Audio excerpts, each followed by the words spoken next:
Folks, welcome to Calvinsgotgame. I'm Calvin. I'm Lewis. And today we're continuing on our series of board games that start with a certain letter of the alphabet. And today we are on O for the superhero onslaught. And Old Man Logan. Old Man Logan. I feel like an old man.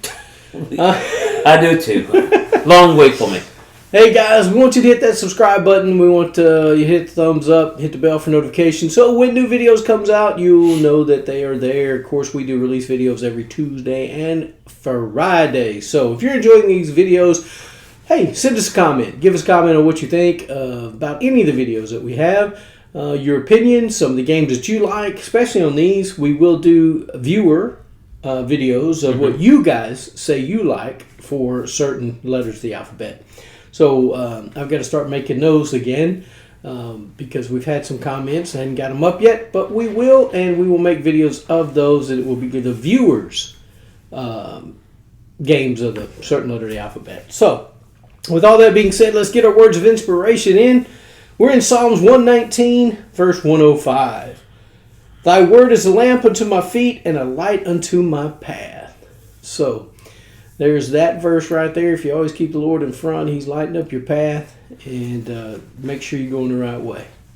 All right, so we have our O games today. Yep. Lewis, I'm going to tell you, this one was a little more difficult for me.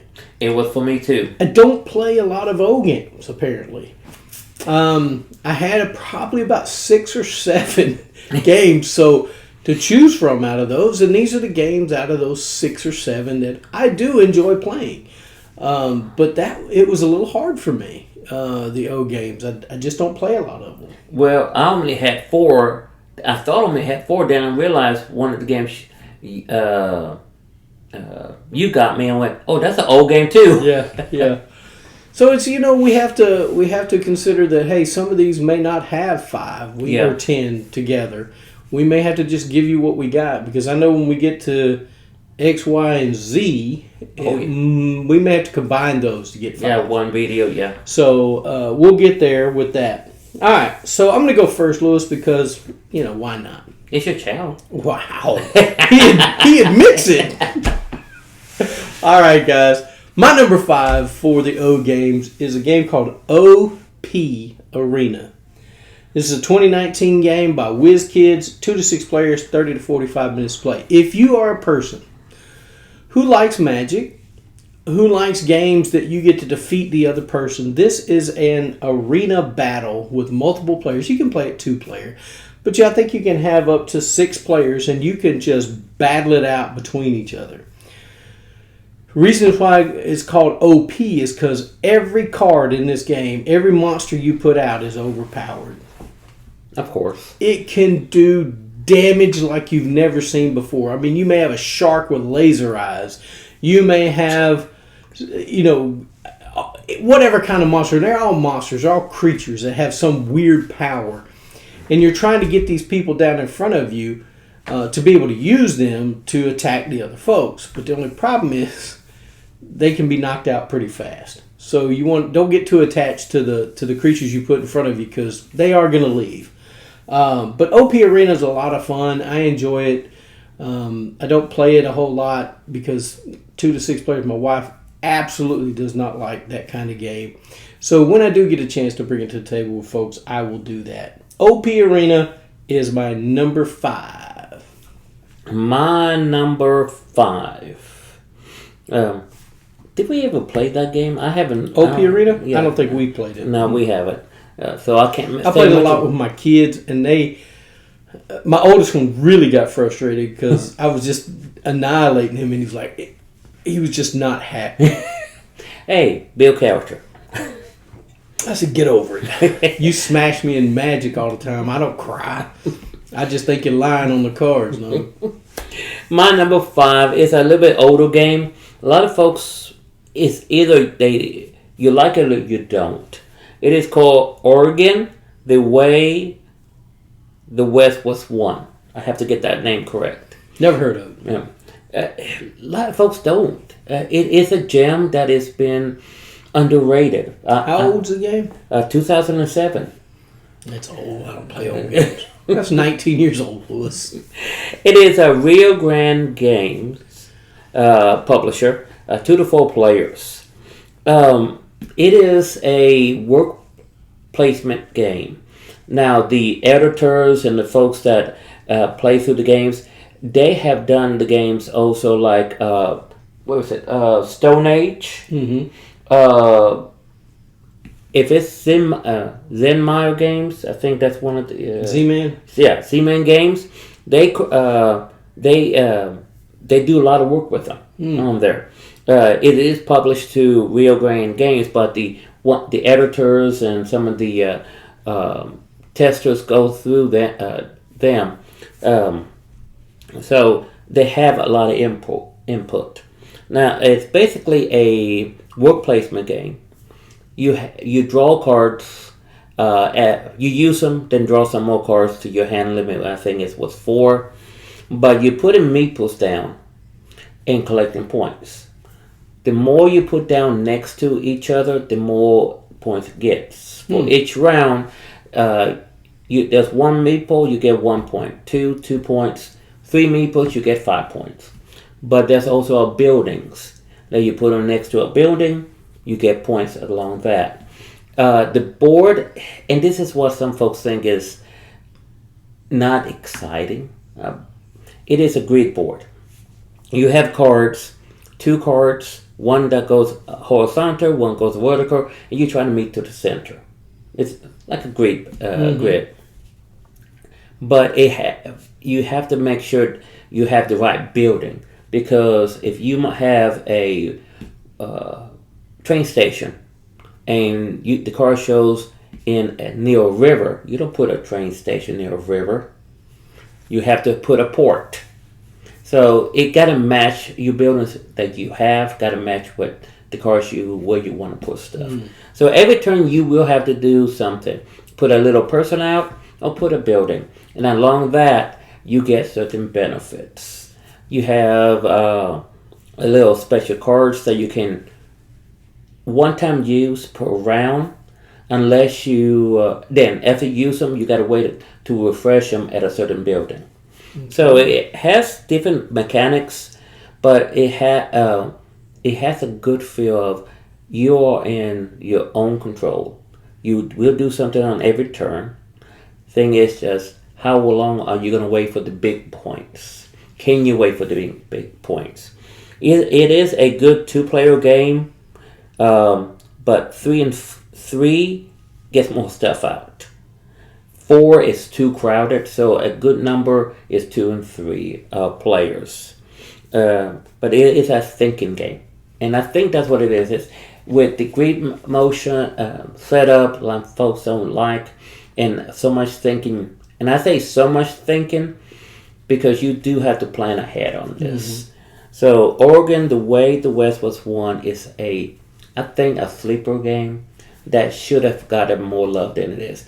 I don't have it in my collection. I knew somebody that had it, and I played with them several times with it. Never won, but I did do what they call a great number getter.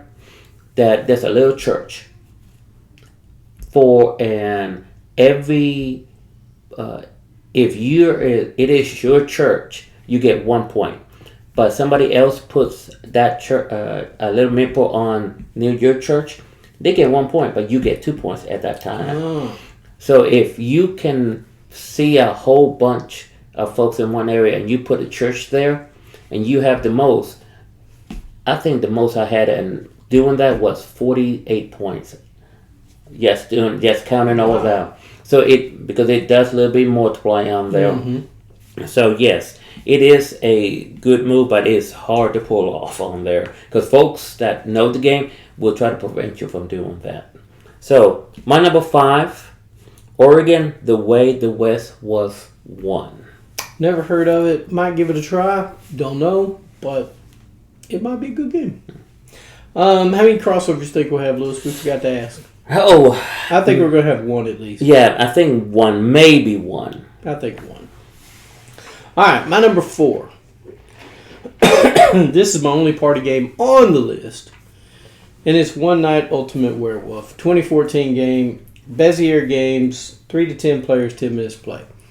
The game is a lot of fun if you got a large group that enjoy that style of game. If you got somebody who doesn't enjoy the game, they can make it not so fun.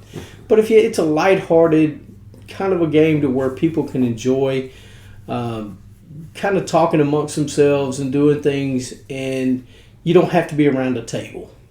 You could be in a living room. You could be at a kind of a party style just area where you just kind of gathered. You don't have to be around a table. It works as long as everybody is willing to be in their roles. Mm-hmm. I'll put it like that. So my number 4 is One Night Ultimate Werewolf 2014 Bezier Games.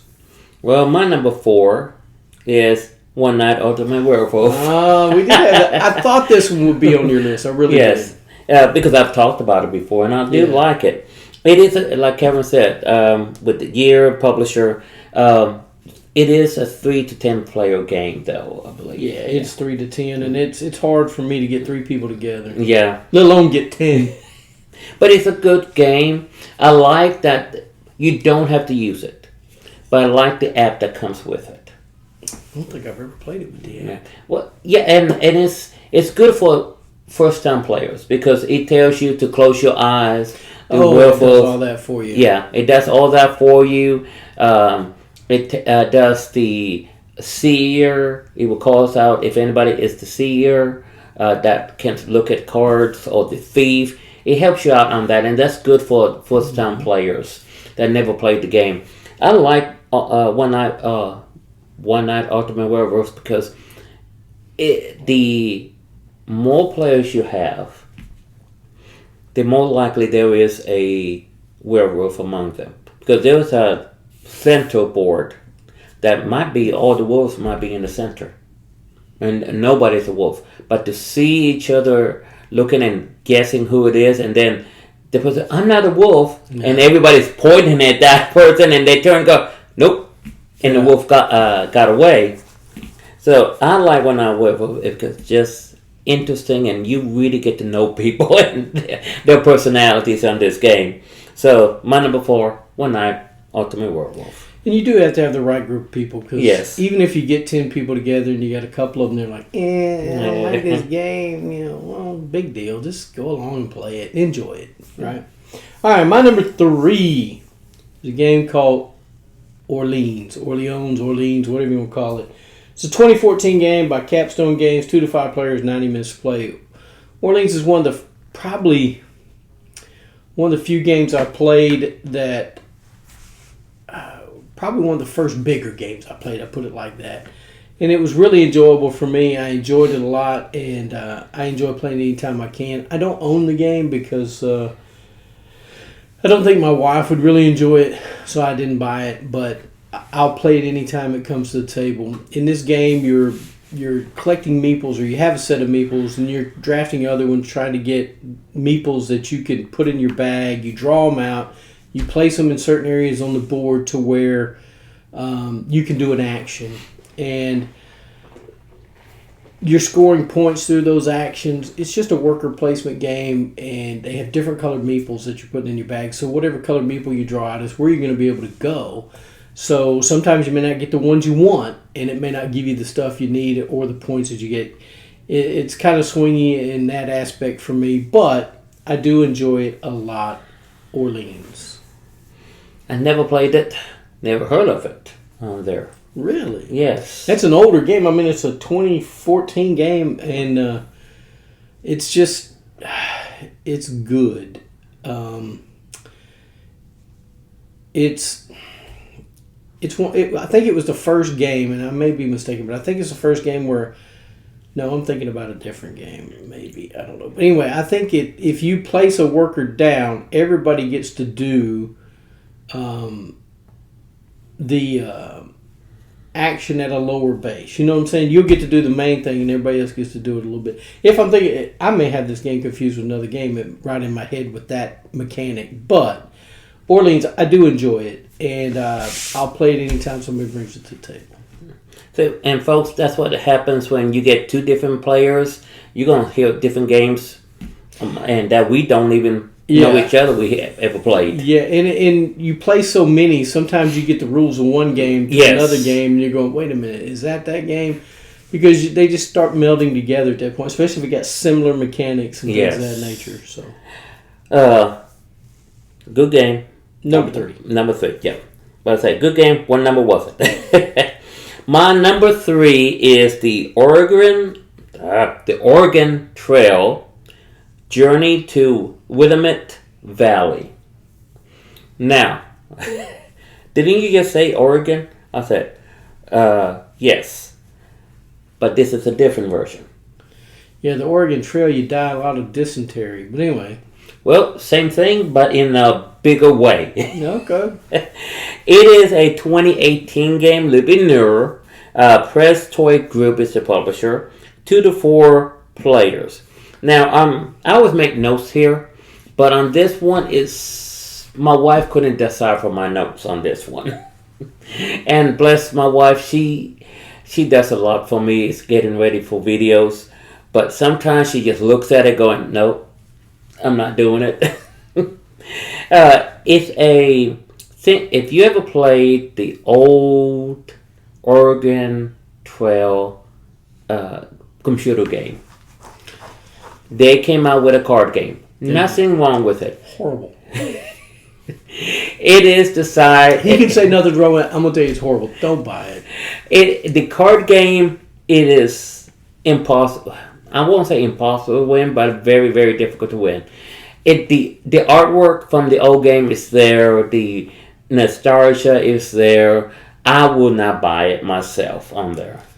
I need color on my board games. Very rarely I have black and white games, which I've mentioned before. But this one has color. It's basically you start on a board on one side and got to get to the other side. Mm-hmm. Very simple. And as you go along, you have to buy supplies. You got used supplies. You can get at forts, resupply. But as you go through, you're going to have issues that are going to happen. Busted wagon. Horse dies. Somebody gets sick. And as you keep going, the chances of you finishing is slimmer and slimmer and slimmer. It is a good... They say 2 to 4 players, but having all 4 players and see how everybody is... You panicking and they're panicking. Because when you die, you out. Yeah. But the thing is, you're hoping the next person, next turn is out too. It's not about who's going to finish first. It's who survives the furthest. Or the longest. Yeah, longest. Yeah, Oregon Trail Journey to Willamette Valley is a good game. Have played it twice only. First time just took too long to set up and read the rules, so we didn't get played. Second time, I died a quarter way in. I didn't plan correctly. So, but that's okay. 2 turns later, everybody else died. So we put it up and going, let's do something else. If I can get to it, if I can get it, I might buy it, maybe, or see if somebody else and try to play it. I want to get a couple plays through before I pull the trigger on this one. Before you say, ain't worth it? Yes. Or maybe it is. So, number 3, Oregon Trail Journey to Willamette Valley. Aren't we all glad we don't live in the Oregon Trail days? Because dysentery and all that crap, I don't want to do it. I don't want to fix a broken wagon wheel. I don't want to do all that. It's bad enough changing a tire on a car. I don't want to do a wagon wheel with no jack. Yeah. So anyway, all right, my number 3 for my old games is Oh My Goods. It's a 2015 game, Lookout Games publisher. 2 to 4 players, takes about 30 minutes to play. In this one, you have multi-use cards, which I like. You're going to turn over so many cards in the market until you hit so many suns or a sun card, one of it like that. But anyway, so you can either draft these cards for resources, you can draft them for the building that they're going to do, and you can build your own tableau of cards to make you an engine to make you coal or I think there's wheat, some other things that you may need to do things, grains, whatever it is. But it's an engine building game to where you're building resources and getting points with the cards and other things that you get. Oh My Goods is a lot of fun. I enjoy it. It's probably been a few months since I've played it, but I do enjoy it a lot. I think it's one of those games that it's a small, I don't want to say small deck card because there's a lot of cards, but it's a small box game with a lot of game inside. So if you're looking for something that has multiple use cards and an engine building, tableau building game, I think this might be for you. Oh My Goods is my number 2. I've seen that game, but never played it on there. I got it. And I think I even have I think there might be a campaign version of it. I think I have that too to add to it. I'm not sure. I'll have to look in there and see. But I know I got two copies of something. Okay. Which happens, folks, with having as many board games you do, you forget and you buy something else that you already have. I got 2 expansions to the same game sitting over there. I'm like, why did I buy 2 of them? My number 2 is, I'm going to mess up the name. I always do. Onitama. Onitama. Is that the one? Yeah, I think so, yeah. 2014 game, Raven Distributor. It's your dyslexia. You put the T before the E. Yeah. Onitama. Yeah. Onitama, yeah. Raven Distributors, it's a publisher. 2 players only. Mm-hmm. It is each of you get a 5x5 board. Correction, a 5x5 board. Only one board.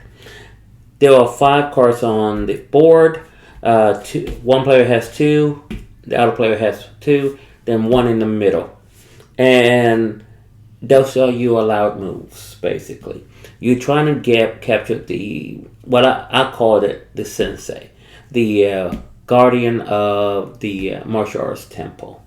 And you only can use the movements that's in front of you or on the side. As soon as you use the movement, you take that away and put it to the side. And now that comes available for both of you to do. So you got to be careful, because if you use a movement that the other player needs, you might be giving it to him, able to be used. It is a very strategized kind of game. Think of chess. That is one way to take this. And I have learned that folks that don't know chess, this is a good good introduction on chess, because folks that chess has a lot of moving pieces. Knocking it down to only 2 pieces and having the choices in front of you to what to do. I think there's out. 3 pieces. There's two little ninja dudes and the sensei.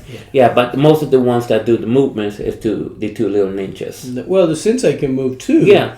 Because I think the other way to win, Lewis, is not only capturing that one, but getting your sensei in the other side's dojo. Yes. I guess. We'll call it dojo. It is a dojo. Okay. It does say so. Yes, the other way is to get your sensei on the other dojo side. And but it's a little bit more difficult, because if you capture that sensei, the game is over. Yeah. So you have to be careful, like capturing the king in chess. I like it because I'm using it to teach my wife how to play chess. And this is a simpler version, easier.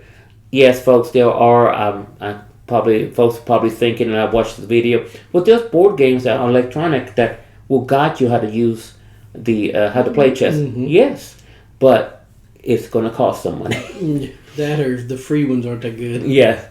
Or, Lewis, there is a Kickstarter out there that has all the cards and how each chess piece moves out there. Yes, there is a Kickstarter out there that shows you how to teach chess, how each card, there are cards for every piece, and what you can do. Fine, and that's good for you. For me, and to teach my wife, it has to be really simplified there. And I saw that Kickstarter with all the cards and how to teach. Each card shows diagrams how to move. Mm-hmm. I might get that one because it's very, very detailed on there, and I like that. But for my wife, this is better for her. And sometimes you just got to go for the person that you know better and what is best for them and how they will get the information. But my wife likes it. I like it. There is 2 expansions to it on there, which gives you more cards, more variety. So my number 2 is Otiyama. Onitama. Darn it. The It's okay, chess game. Lewis. We're good. I like it too, and I tell you what, I actually forgot about that one. I don't know why I didn't put it in my deal. I did. I forgot about it, and I do like that one too. I like it. It's a lot of fun. I had a guy one time. He was a nurse, and we worked in the same office. And he says, "Hey, you like to play chess?" I said, "It's okay." I said, "My dad was really good at it, but I wasn't that. I'm not that great at it." And he goes, "Is there any other games out?" Because he knew I was a gamer. Is there any other games out there kind of chess-like? And I told him about Onitama. So hopefully he went and got it. Hopefully he enjoys it. All right, my number 1 game of this O list is Obscurio. Obscurio is a 2019 game by Libellude. 2 to 8 players, 40 minutes to play. This is kind of like Mysterium, but you're in a library in Obscurio, and the ghost is trying to tell you who killed them. And I like this one because you get to put a card in there to try to knock people out, off the grid, of off getting what they're supposed to get. So I enjoy this game a lot. I think it's a lot of fun. It has circular coaster-looking cards instead of the square. But the game is pretty. The game's nice. The artwork is really cool on the cards. I just find this game kind of fun. So I don't like playing the ghost in any of the games. In Mysterium Park, Obscurio. I prefer to be the guesser. I enjoy that part of the game more than I do being the ghost, even though sometimes I have to be because, sometimes I got to take my turn at it, right? Yes. So I do enjoy it. Obscurio is my number 1. That I had played it one time, but it was a while back, and we never finished the game on there. It's pretty quick. It's not that long, so I don't know. Did y'all play it wrong, Lewis? Well, I think so, because I didn't have... I was just following everyone else on there, so I think we played it wrong. I think they have it at the game store. We may have to get it out one day and get people to play it. So, my number 1 is a board game. Thanks for Calvin. Overboss. Oh, Overboss. Yes. I didn't think that was... I mean, I forgot, but yeah. Overboss. It's a 2021 game. Brotherwise Games is the publisher. 1 to 5 players. I like it. We have a video on how to play it. We played on only one side. It is a double-sided board game. Replayability is very, very high on here because you only can use 4 or 5 stacks of tiles, and the way it's put out, the way it's shuffled, is going to be random on there.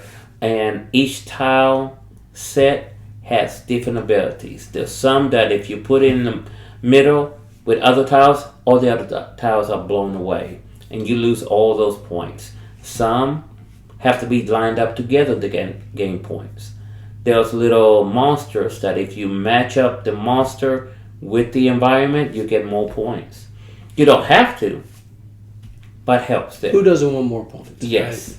It's a tile placing game that has a very high playability, variety on where to put everything, and depending on what is which tiles are used for that game, it's going to be different. It is going to be different. I think this Overboss game is going to stay in my collection forever on here because you have the replayability on there, which I have to think of. You like it that much? Yes. I liked it. I just don't know if I'd want it in my collection, but it was fun. I'm not going to say it wasn't fun. I enjoyed playing it, but I don't know if it's one that would stick in my collection forever. Well, it's because this is why the campaign part on there and how you have to draw certain things to make certain goals to happen. If you don't, and they tell you which ones to use, but if you don't draw it that way and get it that way, you failed the mission and you have to go back and redo it. They give you some leniency on error, but it's not much. It's the campaign and how many points you have to beat at a certain level. All that, that's what it is. It makes you think really hard on how to accomplish. This is the goal. Here's the stuff. Make it happen. So I like that. That's something that I know my end goal, but how am I going to get to the end goal on there? So number 1, Overboss. That's longer title. I just forgot to put it down. I should have known that it would be on your list. Yeah, I like the game. There's nothing wrong with it. It's a lot of fun. But, there's games that I consider fun that probably will never make my collection. Yes. And I have games in my collection that probably should have never made it to my collection. But you'll find as you become a board game person in the board gaming world that your tastes change. Mm-hmm. You'll start out loving a certain kind of game, and you'll discover something else. Go, "Ooh, I really like this." Then you'll buy games for that, and then you just kind of, not saying the old ones were bad or anything like that. It's just that you kind of outgrow. Yes. Or you mature in your gaming. I don't think I'll ever mature, but I enjoy all types of games. I have games that are just, some are really highly thematic. I have games that are thinky. I have games that are just silly fun. So just depends on what you like out there. But, the main thing is just enjoy board gaming. Oh, yeah. So, guys, that's our list of games that start with the letter O. What are some of your games that you enjoy playing that are with the letters O? I almost want to say zero. The letter O. Let us know in the comments. We'd love to hear it. And we are going to be doing a viewer games with certain letters of the alphabet. So, get those in there. Get your votes in so we can put up that list. Remember to hit that subscribe button, hit the thumbs up, hit the bell for notifications. We are putting videos out Tuesday and Friday. So with all that being said, Lewis, I'm going to say get a board game to the table, spend time with your friends and your family, and thank you for watching Calvin's Got Game.